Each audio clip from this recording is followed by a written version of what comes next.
Welcome back. Now, with any event management system, you want to be able to collect the contact information of the individuals either attending or registering. And you can do that by adding them to your autoresponder, and you can do that through Zapier. Zapier has a connection between Eventbrite and Aweber. We're going to explore this Zap. So we're going to start the process by creating a Zap. And the trigger is going to be when there's an attendee of an event. We're going to click Continue. We're going to test our connection with Eventbrite. We do that, we're going to click Save and Continue. We're going to choose the event, and then we're going to click Continue. We're now going to click Fetch and Continue. Our test is successful, so we're now going to click Continue.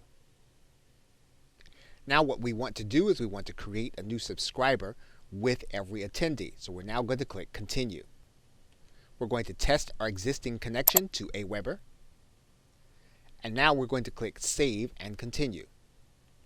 We're going to select an existing account. And now that we have selected the account, we're now going to pick a particular list. Once we have all the required information, we're now going to click Continue. And then we will send our test to Aweber. Now that we have sent our test information, we can then click Finish. And then our Zap is officially turned on. And now at the top of our inbox, we now have our request for email confirmation from Aweber. Okay, so with that, thanks, and I will see you in another video.